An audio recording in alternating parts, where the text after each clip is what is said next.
Hey everybody, welcome back to I Know a Guy. If you're new here, my name's Anthony. I'm a business profit advocate. On this show, we interview entrepreneurs, business owners, professionals, and just people doing cool things.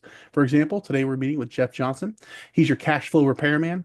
With over a decade of experience, he's known as a trusted advisor to help with all of your payment acceptance needs. How you doing today, Jeff? Yeah, good. Thanks for having me on. Absolutely. I loved our conversation we had a couple weeks back, and I was excited to have you on. I think a lot of people could definitely use your service. A lot of us have struggled with cash flow, whether it's small business owners or solopreneurs. It's a huge part, and we all know we need to fix some stuff, but we don't know what. So having a repairman there, it's not a bad thing. So, where are you calling in from? Where are you at? I'm in Frederick, Maryland, so I'm strategically in between DC, Baltimore, and Gettysburg. So I'm local to on the East Coast, but I'm a national consultant, so I can go anywhere to help out anybody. Gotcha. Well, what's fun over there? What do you do for fun in your neck of the woods? Uh, you know, this area is nice because we got the mountains on one side. We can go up and ski and so forth, and yet 3 hours the other way, we're at the beach in Ocean City. So, ocean, mountains, snow, sun, life is good. I'm a camper and a kayaker. Okay, we gotcha. What kind of camping are we like serious? Like you go into the woods with nothing but a sleeping bag and you camp out for a week, or more like your campground camper? Yeah, I'm more of a campground glamper sort of guy. So yeah, it's got to be comfortable for my dogs in order for me to be comfortable too. I gotcha. Yeah, if I can't hike in my Blackstone, I don't necessarily want to go. So Exactly. that's about my level of camping. So awesome. Yep. Okay. So what can you tell us about what you do? What is a cash flow repairman? Well, so what I do is everybody wants to get paid for what they do. They all have their businesses, they all want to get paid, they all know their widgets, but they may not know all the best ways to get paid. And unfortunately, if they've taken credit cards, they've all been preyed upon by all those little merchant services bozos that get in to make all the quick money. So there's a lot of stereotypes, there's a lot of pain out there by people who have signed up with the empty promises, and then all of a sudden feel like they're getting ripped off. No customer service. The guys disappeared, never heard from again. So I'm the repairman. I come in and eliminate all the trash that they were set up on before. Make sure that I've understood exactly what they're trying to do and provide them with the best ways to get it done. And then I stay an advocate for their business for years. My retention rate's in the 90 percentile. So my clients stay with me and have somebody that they can talk to and work through any issues if and when they ever come up. Okay. So you have over a decade of experience in this. Mhm. How'd you get started? What kind of got you into this field? Well, I had 30 plus years in the graphic arts, marketing, and government contracts. So I've always been kind of a numbers guy. And of course, the graphic arts industry was going through a lot of changes from ink on paper to digital. And the government was changing all their calculations on how they put out bids. So it was less fun than it used to be. But I was actually out at a trade show trying to bring some other people into the industry and help them along to fill some positions. And a guy tapped me on the shoulder and said, "Hey, I've seen you work the room. Why don't you come talk to me?" And it was NCR, and I saw credit cards, and I'm like, no, I'm not interested. And I know how to use them. That's about it. Whatever. Um, but he pinned me down later on in the show. We talked for a little bit. 5 interviews later, I was on board, and I wish I'd done it a whole lot sooner. It's just a great way to, um, it's like molding clay. Every business, you can sit there and mold something that works well for them. And it's a nice way to give back to the world. Okay. I got you. So yeah, you're introduced to it. You spent 10 years doing it. What do you love about it? What's the best thing, the best feeling you get from it? Um, I think it's the fact that because I approach it differently than most people in the industry, I try to help a business owner create something that really works for them. And again, it's like molding clay and creating something nice. I'm like inventing something that they never had before. And it's always nice to see it work, see the cash flow come in.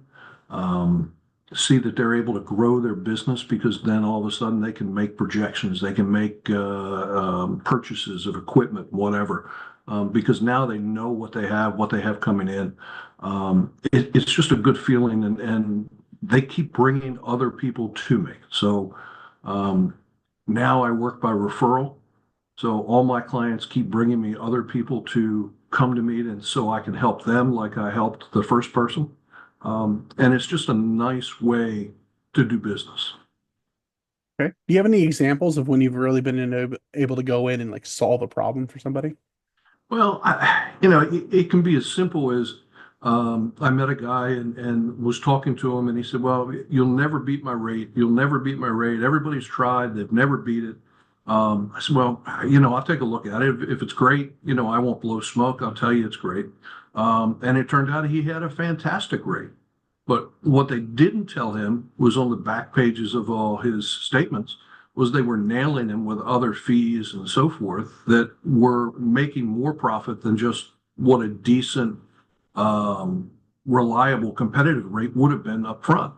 So I'm able to go in and educate and talk to people, and sometimes the light bulb goes off, sometimes it doesn't. But that was a nice example. The other one was more simply um, talking to a business owner who was sending out statements and waiting 90, 120 days for checks to come in. And all of a sudden, I'm like, well, how can you project anything with your cash flow being so far out?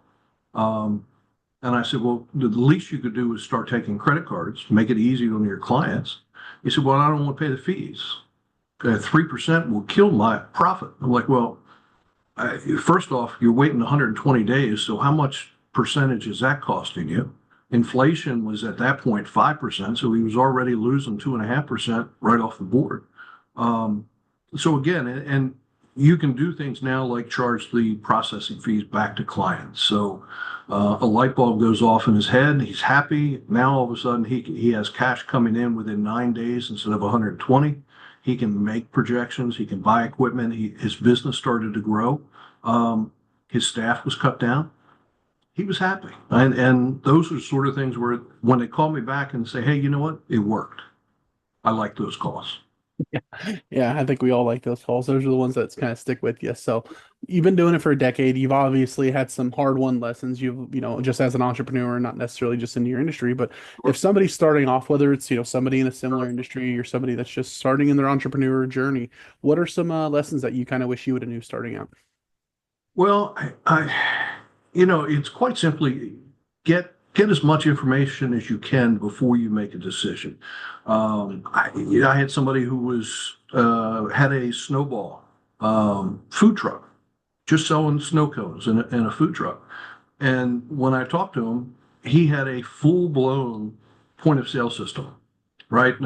Terminal, customer service, customer facing side, all the bells and whistles to load up inventory out the wazoo. And turns out all he really needed was something that, he had three different size snow cones. All he needed to do was know what flavor to go onto it. He wrote that on the cup, handed it back to the guy doing the snow cone. That was it. He didn't need a point of sale system. So whenever you're starting out, talk to somebody that you can work through what you really need, whether it's e-commerce, whether it's point of sale, whether or not it's just a terminal, whether or not a register and tickets would work. All those little things, can be very costly. And when you're starting a business, you want to protect every dollar you can. So get the education and let somebody help you set it up right so you don't get screwed. Okay. What about average clients? What does your avatar of an average client look like, or what's the type of business or industry or whomever that if they had to talk to somebody, you're best suited to help them? Sure. I find the B2B style businesses, the suppliers, the tech companies, the HVACs, the plumbers, the electricians, um, they're all a good sized business for me that I can come in and show them good quality cash flow. I can help them with some of their procedures. A lot of times if they're sending out an emergency tech on a weekend, doing a big repair, they want to get paid on the spot. Well, the last thing you want to do is have the guy say, well, let me write down your credit card number and I'll take it back into the office, right? The privacy issues there and security issues are just phenomenal. You have to be able to have the mobile devices. You have to have some secure EMV devices. Um, all little things like that. So suppliers, tech companies, restaurants are fine, but I find I'm doing more damage control with a restaurant than anything else because that's where every little bozo that just gets started in the merchant services business goes running out to every restaurant in their town. Um, and they're the ones that immediately have the bad taste in their mouth. So um, I like to deal with businesses that just want to get in and figure out what they can do best rather than trying to completely redo bad failures. Okay. How about power partners? What does your average power partner look like? Somebody that maybe services a similar industry that you might be able to work well with. Sure. CPAs are great because they're working with a lot of different businesses, attorneys, bookkeepers. Um, Again, any business that has suppliers. So, if I can help your business and your suppliers you're in tight with, let me talk to them as well. So anybody who's a client can be a good referral source for me. Okay. So I think a lot of small, medium businesses, they probably have similar questions, but I think a lot of it probably boils down to how do I eliminate my cash flow stress? Cash flow stress. There are a lot of people that take payments that's convenient for themselves because they do their bookkeeping, they do this and that. You have to realize you want to make it convenient for your clients to pay you. They may want to use credit cards. They may want to use ACH. They may want to use check. You have to set up all the different varieties: cash, credit, check, ACH. Some dabble with crypto now. Whatever makes it easiest for your clients, and forget about the stigmas and the cost because there are programs that will help eliminate those costs. And remember, most people, if they say, I want to pay by a credit card, they're getting their points, right? They're already working on that next vacation. So don't hold that against them. Let them pay you how they want to pay you. Okay. Awesome. So how can people get a hold of you? What's the best way that they reach out? Best way is to reach out to me via email or call me. My number is 301-502-5042. My email is jeff@businesscashflowconsulting.com. My website takes introductions, and I can reach out to that, and that is www.businesscashflowconsulting.com. Um, and again, just reach out 301-502-5042. Call me, text me. I'll help out wherever I can. Perfect.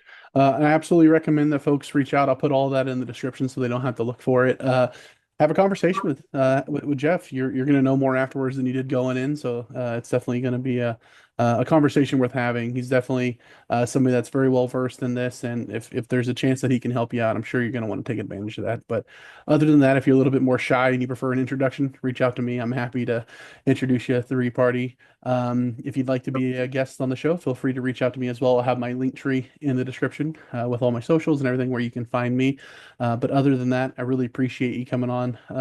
Really appreciate you pouring into us and letting us know a little bit about what it is you do and who you are. So I think we should all get out there, meet some more people, and see how we can help one another.